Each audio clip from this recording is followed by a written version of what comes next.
The email notification blinked on her screen, cutting through the quiet hum of the office. She had been expecting it for days, but nothing could have prepared her for the words that now stared back at her in cold, impersonal black text. After 38 years of unwavering dedication, of late nights, early mornings, and sacrifices she couldn't even count anymore, the board had made their decision. They were replacing her. And not with someone qualified or experienced, but with the CEO's son-in-law, a man whose only qualification seemed to be his last name. Her hands trembled as she scrolled down the message, each line feeling like another nail hammered into her coffin. Effective immediately, it read. Effective immediately. The phrase echoed in her mind, hollow and cruel. No warning. No gratitude. Just an abrupt severance after nearly 4 decades of pouring her soul into this company. She leaned back in her chair, staring blankly at the ceiling tiles above her desk.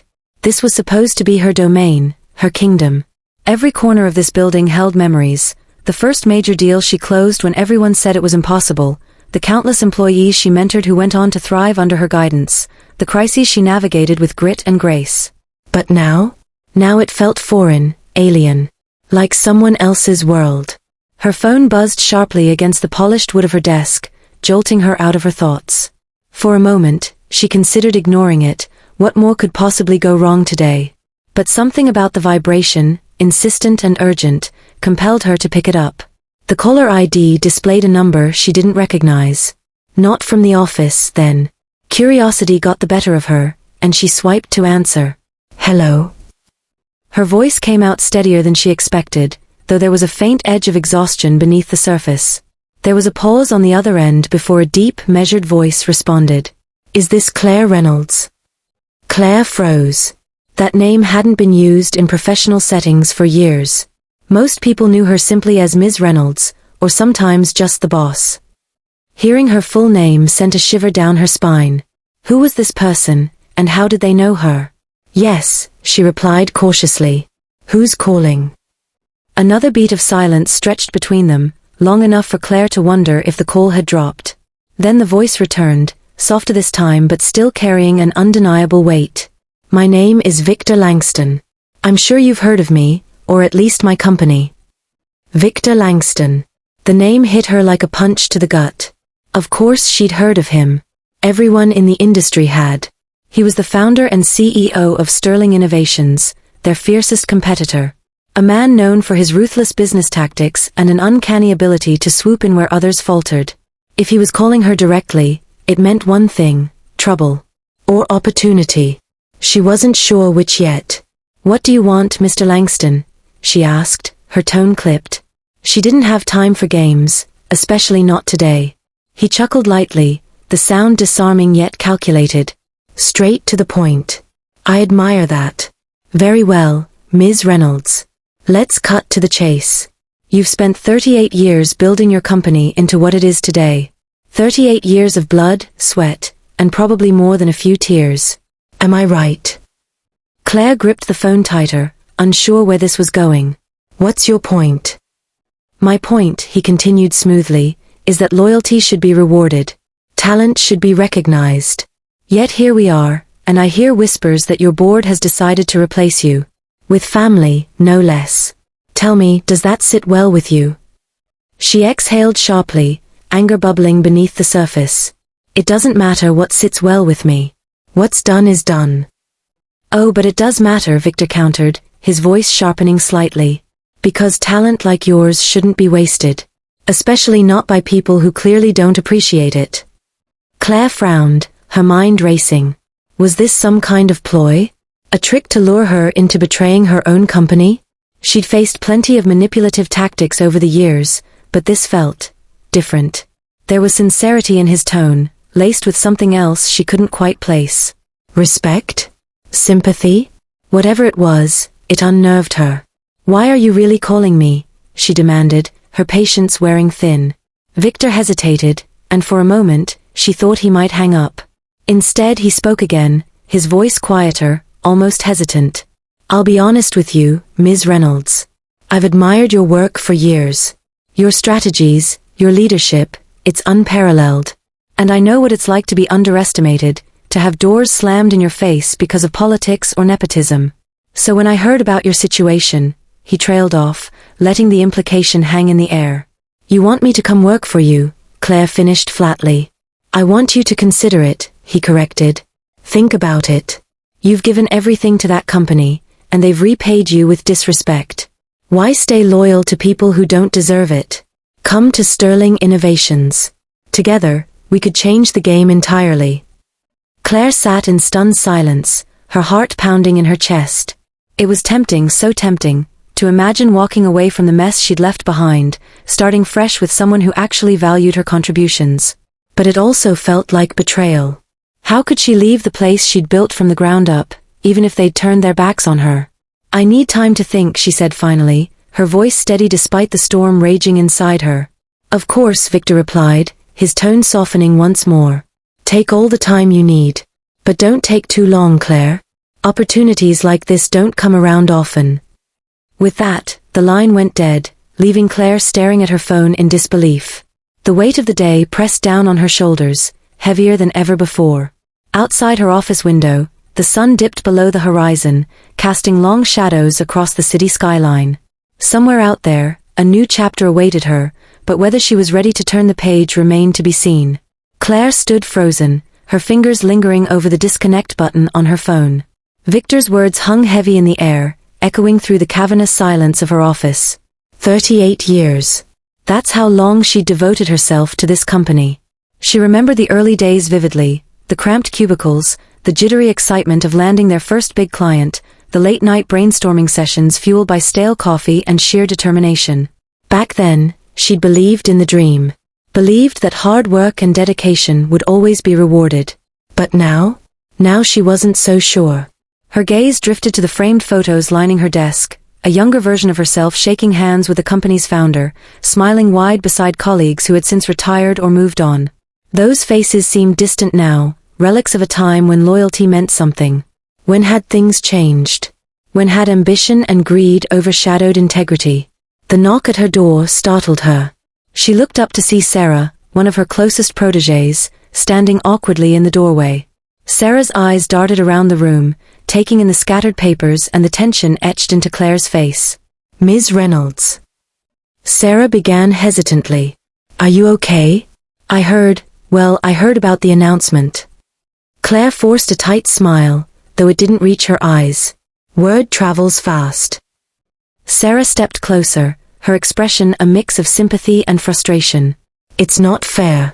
You've done more for this company than anyone else. More than he ever will, she added bitterly, nodding toward the general direction of the CEO's office. Claire sighed, leaning back in her chair. Life isn't fair, Sarah. We both know that. But it's wrong. Sarah insisted, her voice rising. You're the reason this company is where it is today. Without you, none of us would even be here. And they just throw you aside. Claire raised a hand to silence her, though the gesture lacked any real authority. It's done, Sarah. Arguing won't change anything. But what are you going to do? Sarah pressed, her brow furrowing. You can't just let them treat you like this. For a moment, Claire considered telling her about Victor's call, about the tantalizing offer dangling just out of reach. But something stopped her. Maybe it was pride. Maybe it was fear. Whatever it was, she found herself deflecting instead. I'll figure something out, she said vaguely, avoiding Sarah's probing gaze. Sarah frowned but didn't push further. Instead, she reached into her bag and pulled out a small envelope. Here. I wanted to give you this before everything happened. It's silly, I know, but I thought you might need it today. Curious, Claire took the envelope and opened it carefully. Inside was a handwritten note, its edges slightly smudged from being handled too many times. She unfolded it and read the words aloud, her voice softening with each sentence. To the woman who taught me that failure isn't falling down, it's staying down. Thank you for believing in me when no one else did. Love, Sarah. Tears pricked at the corners of Claire's eyes, and she quickly blinked them away.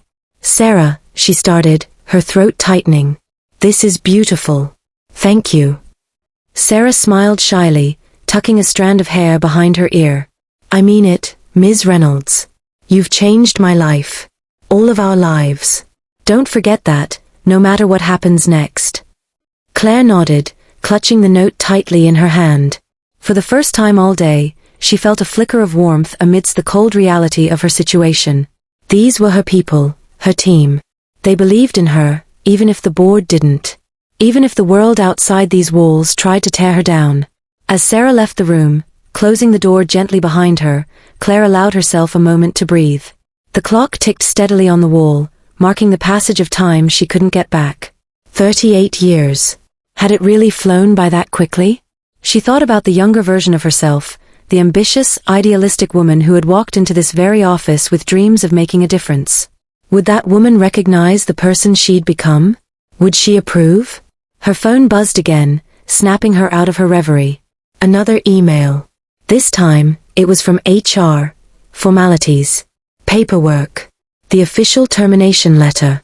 She skimmed through it mechanically, her stomach churning with every sterile paragraph. Benefits. Severance packages. Exit interviews. It all felt so clinical, so detached. As if her decades of service could be reduced to a series of bullet points and checkboxes.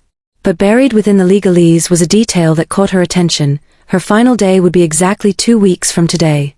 2 weeks to tie up loose ends, say goodbye to colleagues, and pack up the life she'd built here. 2 weeks to decide what came next.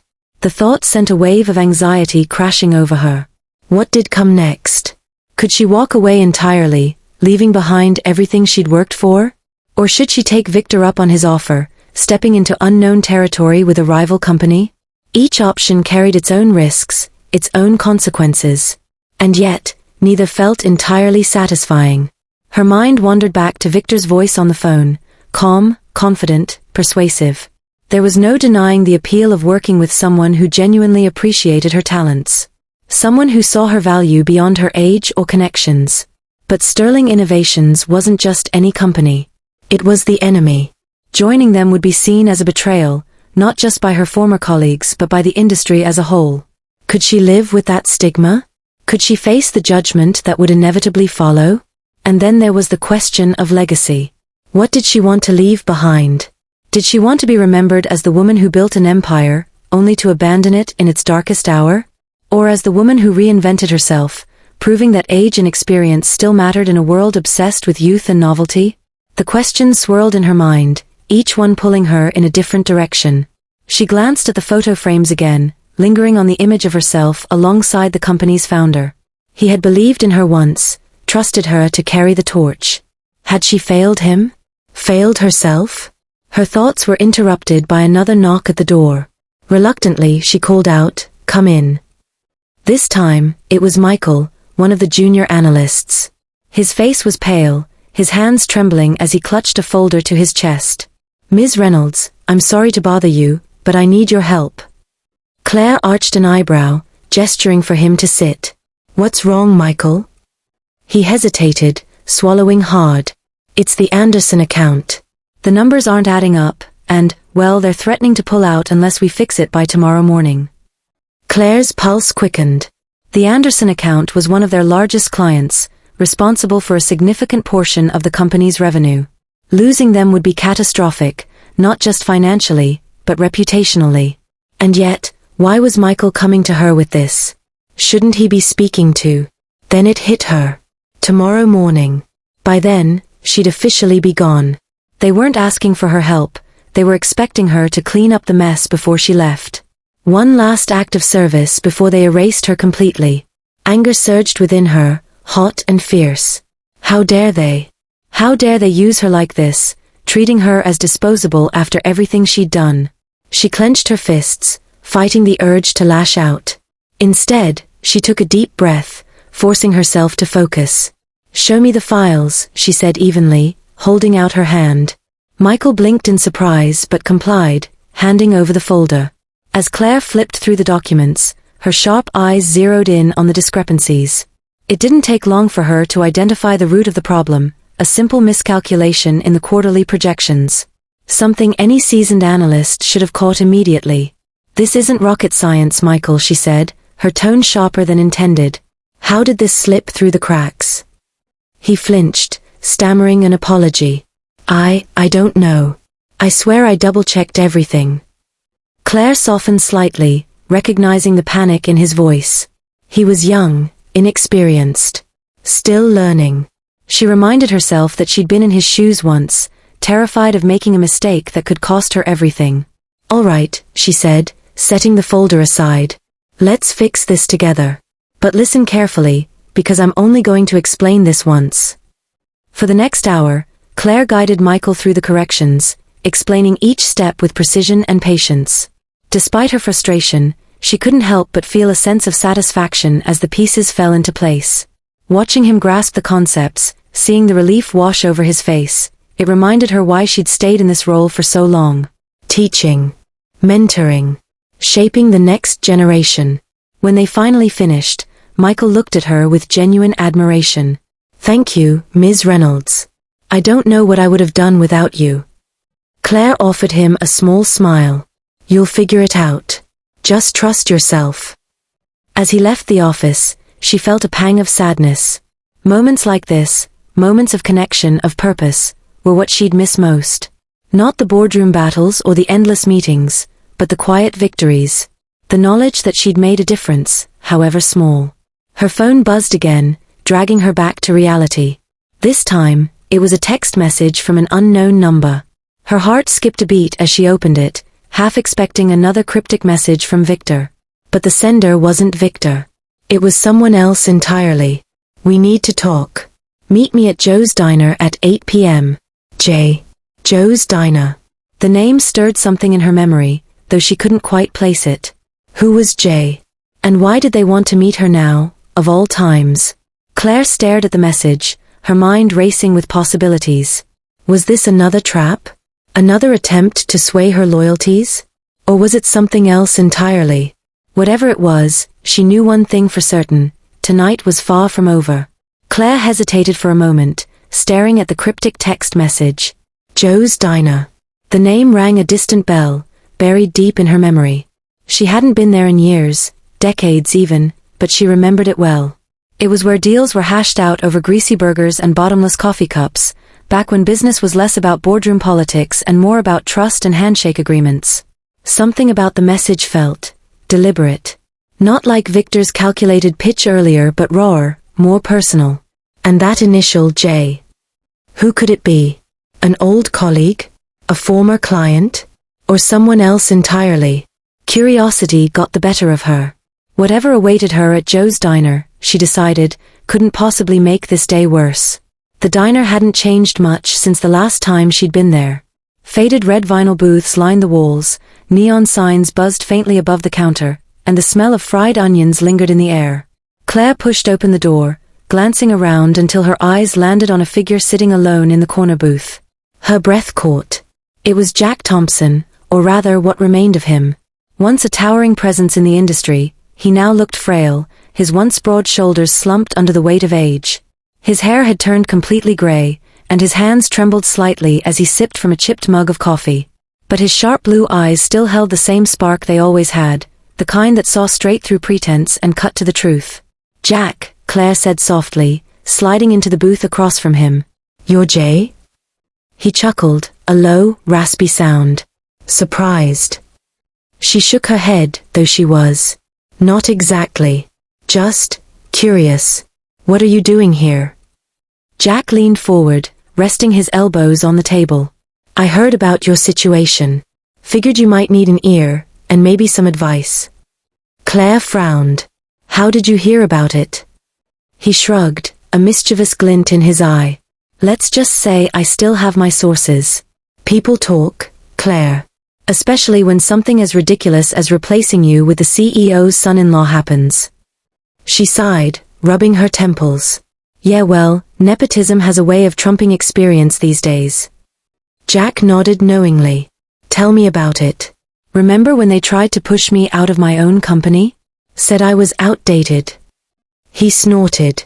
"As if innovation has an expiration date." Claire smiled faintly. Jack's story was legendary in the industry.